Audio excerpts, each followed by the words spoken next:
Good morning everybody and welcome to another video. This time we're going to be looking at inheritance of DNA and why you look a little bit like your parents or each other if you've got brothers and sisters. So let's see how it all works. This is me with my family long time ago. I look quite like my sisters, I think. Here's the human karyotype. It's all the chromosomes nicely lined up in the pairs that you inherit in every body cell, and we've got 46 chromosomes there and 23 pairs, and this is showing a girl with the 23rd pair bottom right, both X chromosomes. Here's the equivalent for a boy, 46 chromosomes, one pair of sex chromosomes. Here we've got XY. Boys are missing a little bit. If we look at a body cell, I draw its nucleus. It contains a total of 46 chromosomes, as you saw in the human karyotype.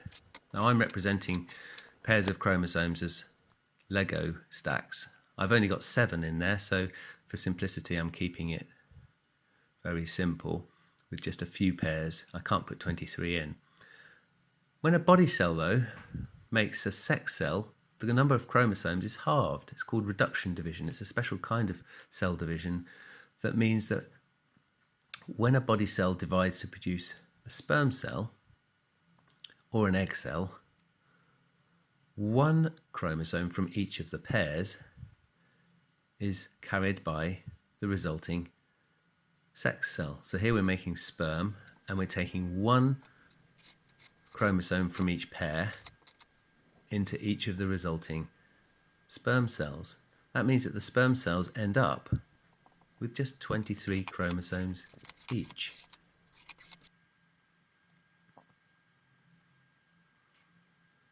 So each sperm cell has 23 chromosomes. Each egg cell being produced in the female also has 23 chromosomes. And if we look at our chromosomes, we can see that they have different colours on some bits of a given pair, and here we're looking at one pair, and so the sperm can either inherit the red allele or previously the blue allele. So what does this mean when fertilization happens? So here we've got a little animation of sperm reaching the egg, fertilizing it. So if we slow it down a little bit and look at it on the whiteboard,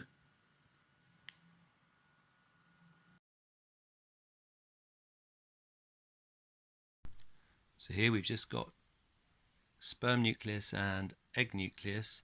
I'm only showing one chromosome in each of the nuclei, one of the 23 in the sperm, one of the 23 in the egg. When the sperm and the egg meet at fertilization, the nuclei fuse and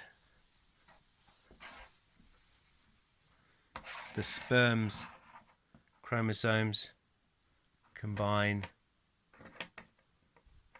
with the egg chromosomes to produce the zygote,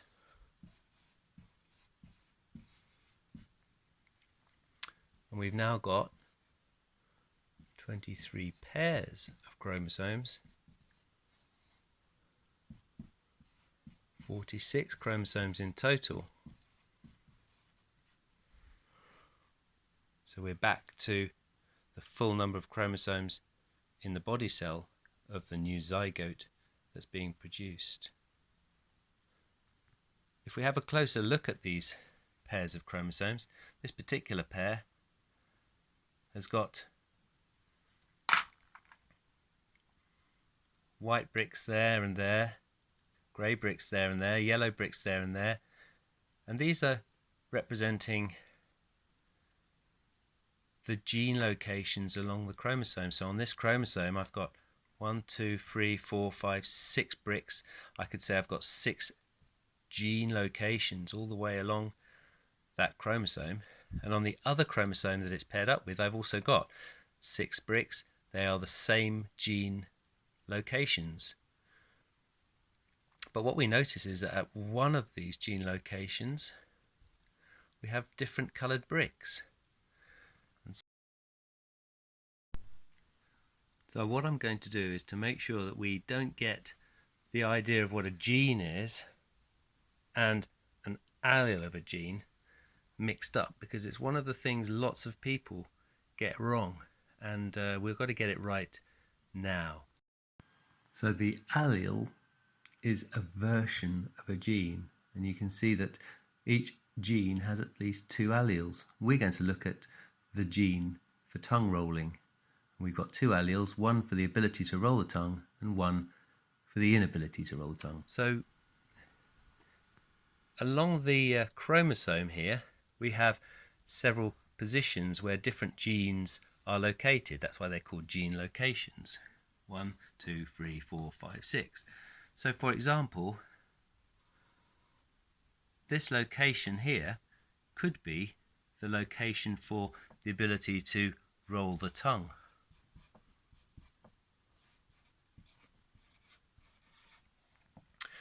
And we have a gene that controls whether or not we can roll our tongue. I seem to have the allele for being able to roll my tongue. So if at this position we have a gene which codes for the ability to roll the tongue, then there are actually two different versions of this gene, and these versions are what we call the alleles of the gene. We have the allele for the ability to roll the tongue,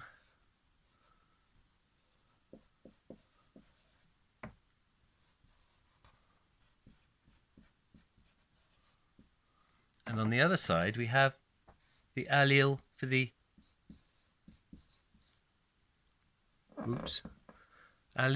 non-roller.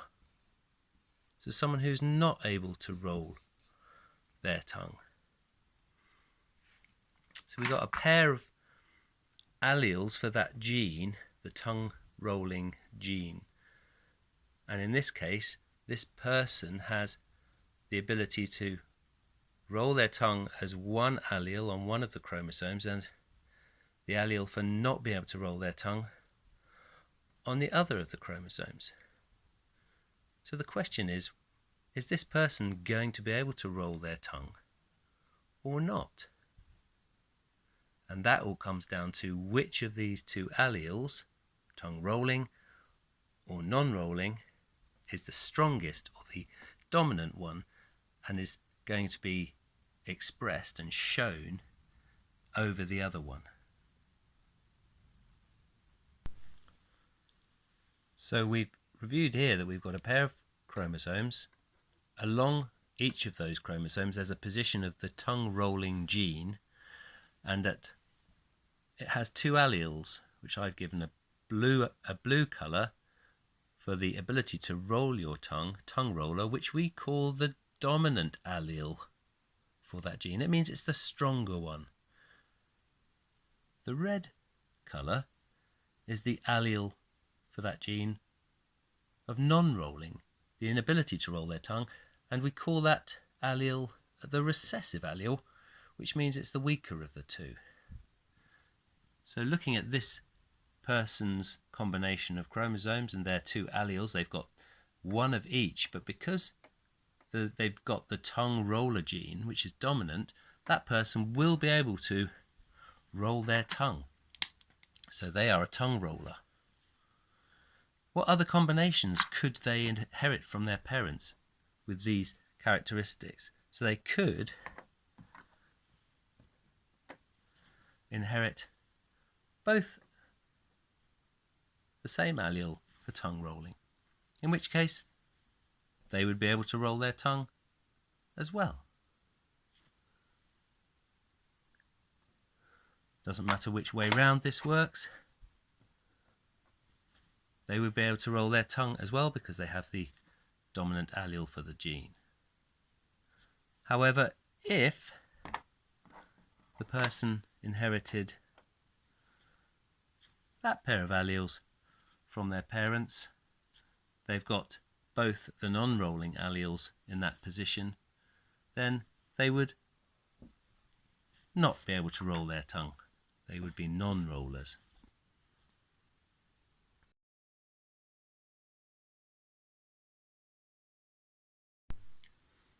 So genetics is all about trying to understand how the alleles of the genes that people inherit from their parents interact and give you the characteristics that you have as children from those parents. So this is what we call a genetic cross diagram, and we can use it to predict the outcome of a genetic cross. Now, if we take two parents whose body cells have these alleles for the tongue rolling gene on that pair of chromosomes, so we're only looking at one pair of chromosomes here, not all 23 pairs, because that would be horribly confusing. Parent 1 has got a pair of chromosomes and they've got both of the alleles present. That means that parent 1 can roll their tongue, because if you remember, the blue allele for tongue rolling is dominant to non-rolling allele recessive. So parent 2 is also a tongue roller for the same reason. Now when parents 1 and 2 produce their gametes, parent 1 is the mother here, is going to produce egg cells. Remember, the gametes, the egg cells, can only carry one of these chromosomes when this cell divides to produce the egg cells. So it can either carry the recessive allele, the non-rolling allele, or it can carry the dominant allele. Now, for ease of doing the diagram, I've decided to use single blocks just to show the alleles for the genes. And we've got parent 1 producing egg cells which either have the dominant allele or the recessive allele. Similarly, when the other parent is producing sperm, the sperm cells can either carry the dominant allele or they can carry the recessive allele. So what does the genetic cross diagram allow us to see? Well, parent 1 has produced eggs which are able to carry one allele or the other allele, and parent 2 has also been able to produce sperm here with either the dominant tongue rolling allele or the non-rolling allele for the tongue rolling gene. What we can do now is to see all of the possible combinations that could occur if any of these sperm and eggs were to meet each other during fertilization. So for example, if this sperm fertilized this egg, we would get this combination of alleles, the blue one and the red one. If this sperm fertilized this egg, we would get this combination of alleles, and so on, until we finish filling in all 4 boxes on our genetic cross diagram. That sperm and that egg contribute that pair of alleles. And so now we could predict that the children or offspring that are produced from these crosses would have the following characteristics. This one would be able to roll their tongue, because both of the alleles they have are the dominant ones or the stronger ones.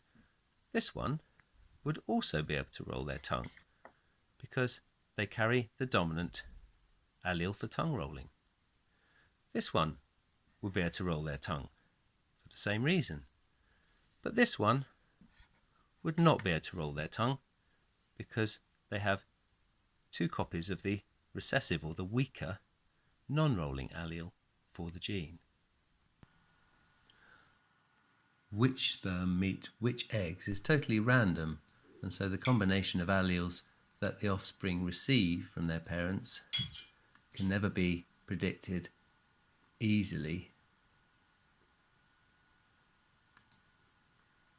So we've learnt that we get pairs of chromosomes inherited from our parents, one from our mother, one from our father, and along that any given pair of chromosomes are the gene locations, and at each gene location may be 2 alleles for that particular gene. And the allele that's expressed is determined by whether it is the dominant allele, the stronger one, or the weaker allele, the recessive one, which won't be expressed.